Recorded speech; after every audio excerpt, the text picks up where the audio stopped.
It was the safest country in Latin America, according to a Gallup study.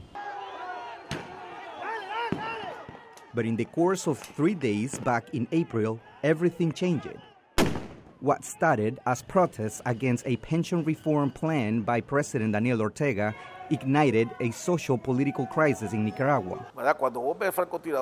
Ortega ordered to kill. When a sniper fires at the head, fires at the chest, that man went out to kill his own people. By August, the state's actions had led to the death of at least 322 people, many of them students, according to the Inter-American Commission of Human Rights. Independent media have also been affected by the critical situation.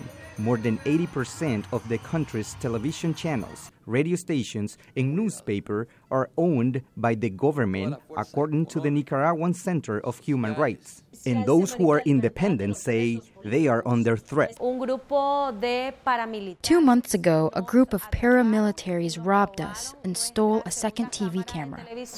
Leticia Gaitan, a journalist from 100% Noticias, wasn't sure she would leave that day. Cuando yo estaba en el suelo, arrodillada, yo le pedí a Dios que nos guardara la vida. I was kneeling on the ground. I asked God to save our lives, and we could expect anything, to be kidnapped or taken away. One of them contacted a superior to ask what to do with us, but they told them to only take away the TV equipment. Anibal Toruño, director of Radio Dario, confirms his station is being attacked more than 7 times since the crisis began. They entered. They pointed at us with a gun. They distributed 15 gallons of gasoline all over the radio station, and with a mortar they exploded it. The explosion was so big that it can be heard 5 kilometers away. The situation has worried organizations such as the Inter-American Press Association, which sent a commission to investigate. It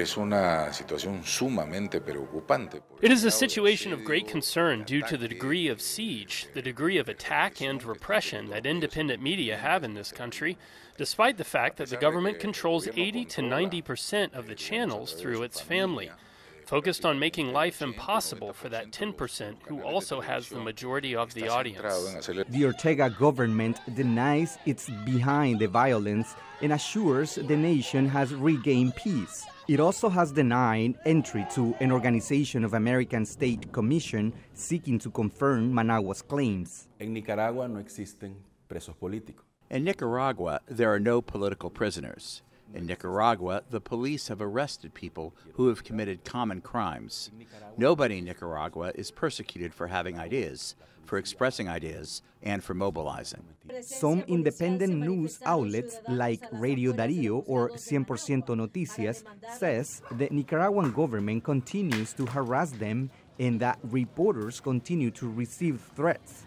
The Ortega government denies those allegations.